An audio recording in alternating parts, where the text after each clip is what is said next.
Hello guys, আমি শর্মিষ্ঠা। এটা আমার প্রথম ব্লগ। আজকে আমি তোমাদের দেখাবো আমার জামাই ষষ্ঠী কেমন কাটলো 2024-এ। দেখতেই পাচ্ছ আমরা রেডি হয়ে গেছি। এবার আমরা বেরাবো। আমার বর আর আমি দুজনে বেরিয়ে পড়েছি। খুব গরম পড়েছে। ফার্স্টেই আমরা চলে যাব মিষ্টির দোকানে। এখান থেকে আমরা দই মিষ্টি কিনে ট্রেন ধরবো বেলগড়িয়া থেকে শিয়ালদা, শিয়ালদা থেকে যাদবপুর।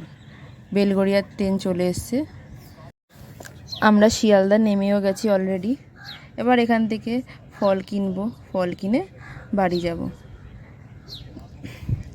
আমার বর আগে আগে নিয়ে যাচ্ছে সব বয়ে, আমি পিছন পিছন যাচ্ছি। এবার রিকশায় উঠে পড়েছি, বাড়ির সামনে চলেও এসছি। বাড়ির সামনে জোড়া শিব মন্দির। এবার এখান থেকে একটুখানি বাড়ি। বোন চলে এসছে আমাদের হেল্প করতে। এসে দুজনে মিলে আগে আগে সব নিয়ে যাচ্ছে, আমি পিছনে পিছনে যাচ্ছি। ওরা দুজন হচ্ছে কুলির মতো সব বয়ে বয়ে নিয়ে যাচ্ছে। আমি খুব মজা করছি। এবার বাড়িতে এসে মা দেখলাম অনেক আয়োজন করেছে, অনেক কিছু করেছে। সেই আনন্দে আমার বরের মুখে খুব হাসি ফুটেছে।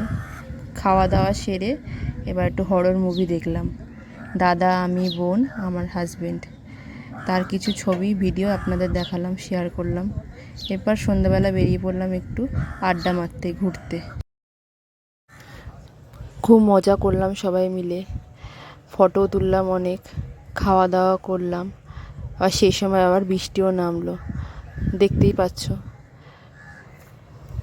যদি তোমাদের আমার ভিডিওটা ভালো লেগে থাকে তাহলে অবশ্যই লাইক আর সাবস্ক্রাইব করো। আবার নতুন কিছু ভিডিও তোমাদের শেয়ার করব। তোমরা সবাই আমার পাশে থেকো আর নিজেরাও ভালো থেকো, সুস্থ থেকো। প্লিজ আমাকে লাইক আর সাবস্ক্রাইব করো আর আমাকে ফলো করো। গুড বাই বন্ধুরা।